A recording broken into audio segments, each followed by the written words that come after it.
We are back on the Spin Room, and we're moving to U.S. politics, but through a Middle Eastern angle.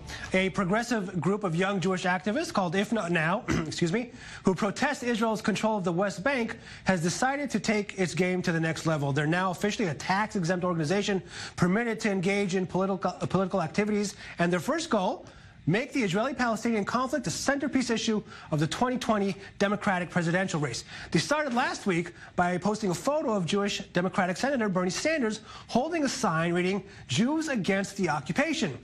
To discuss this move and just how much it could affect the Democratic race for the White House, I'm happy to be joined by founding member and national coordinator at If Not Now, Emily Meyer, and executive director of the Jewish Democratic Council of America, Halie Soifer. Thanks for coming on the show. It's really great to see you both. Emily, I want to start with you. Tell us, what made your organization decide to shift gears now, and what are you hoping to see happen on the campaign trail?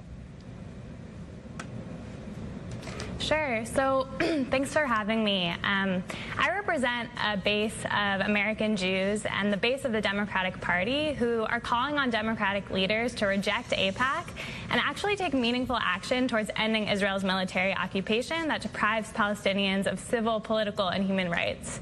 You know, I think it's clear that this generation of young American Jews knows that violating the rights of humans and children is wrong, whether it's at the border or whether it's taking kids out of bed in the middle of the night in the West Bank. And we're calling on our political leaders to actually represent that view. We're tired of the blank check that the Democratic Party has given to the Israeli government to continue the status quo in Israel, to continue dispossessing Palestinians of their land and of their lives. And I think, you know, we're ready as American Jews to stop ceding the territory and the arena of the political moment to an establishment that doesn't represent us or our views. Okay. And so we're asking politicians to actually take responsibility for this issue and put forward bold new solutions to end what is this injustice. All right. So, Halie, I mean, surely it's a good thing for young activists to hit the road and get the candidates to voice their opinions more clearly on the Israeli-Palestinian conflict, isn't it? I mean, will you give, if not now, your blessing as they hit the road?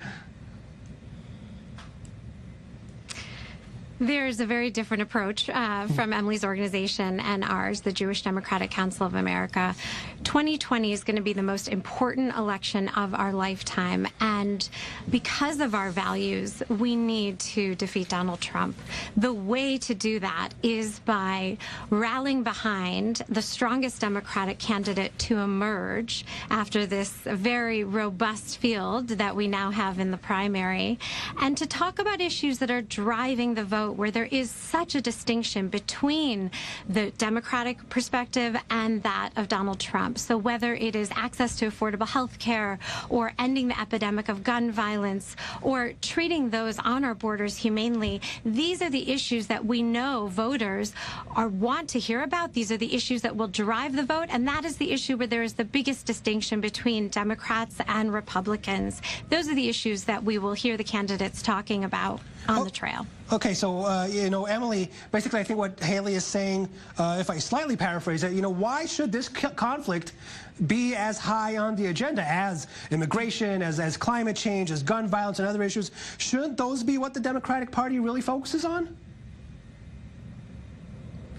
Listen, I think the real issue here is, are Democrats going to distinguish themselves from Trump also on foreign policy and on the question of Israel-Palestine, right? There's no reason why Democrats shouldn't be putting forward as bold a vision on solving and ending Israel's military occupation as they are around health care and free college. And so what young Jews are asking is actually for Democrats to be consistent in their values. The vast majority of American Jews disapprove of Trump's approach to the Middle East and to Israel-Palestine. And so what we're asking is just for Democrats to actually apply the same values of democracy, freedom, and equality to Israel-Palestine than they would to the domestic sphere. Yeah, Halie, I mean, I want you to respond to that. I mean, just because there are other issues that the party does need to deal with, it doesn't mean you have to neglect a major foreign policy issue like the Israeli-Palestinian conflict.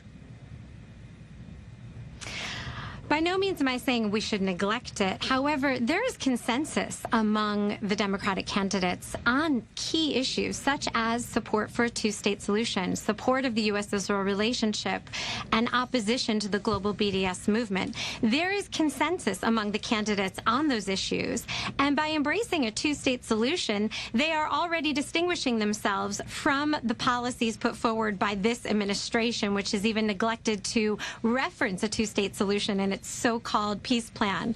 So there's a consensus. There's no need to create divisions where there otherwise do not exist. That's just playing into the Republican narrative. Donald Trump would like nothing more than to see Democrats divided on issues related to Israel. And the reality is that those divisions don't exist. So let's not try to create them. So yeah, I want to talk exactly about those divisions and about the partisan gap. I want to show you, Emily, a poll that was done in April by Pew. It shows that the partisan gap in opinions of the Israeli government is very wide. By nearly 2 to 1, 61% to 32%, Republicans have a favorable view of Israel's government compared to 2/3 of Democrats who view Israel's government unfavorably. It goes back to what Halie just said, I think. What do you say to your critics who think that you are playing into Republicans' hands who want Israel to be a partisan football, and you strengthen that narrative of Democrats equals anti-Israel and GOP equals for Israel? I mean, the reality is that where the consensus within the Democratic leadership and establishment has got us is a one-state reality in which 14 million people live between the river and the sea, and only 9 million of those people are able to vote for the government that controls their lives.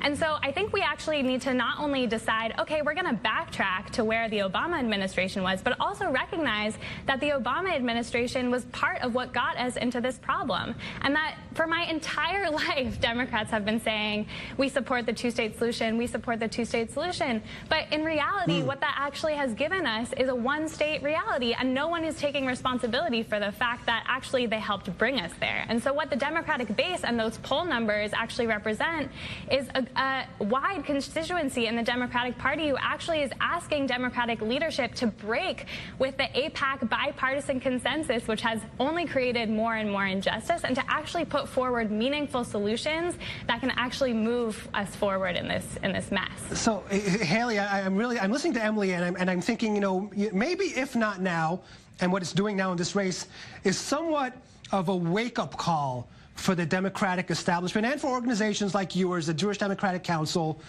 that change isn't happening quick enough, that the party isn't listening to young Jewish voices closely enough. Because at the end of the day, isn't this about millennials becoming more Palestinians, and more pro-Palestinian, and the candidates need their vote. And it looks like you guys aren't listening. That's actually not the case. We are listening to the views of voters, especially younger voters. They are absolutely key to the outcome of 2020. And what we know based on polling, beyond the polling that you referenced, is that Jewish voters especially consider themselves overwhelmingly to be pro-Israel, but also that a majority of them are critical of at least some of the policies of the Netanyahu government. So we shouldn't conflate the two. We can have strong support of the U.S.-Israel relationship and be critical of the current Israeli government. The problem that Emily's referencing in terms of not putting forward actual solutions in terms of a two-state solution or a resolution to this conflict is from the Republican side. Under Donald Trump, we have seen for the first time an administration not even put forward a plan for a two-state solution. And with that comes a loss of American leadership in the region. So the problem is actually with Donald Trump, and the solution is to defeat him in 2020. Okay. The way we do that is by putting forward a strong Democratic candidate and getting behind them. I'm afraid that's all the time we have. I want to thank you very much. If not now, this is a very small organization, but it looks like they're making a lot of noise, and we're going to have to keep an eye on them. Thank you very much for joining us today on The Spin Room. Appreciate it.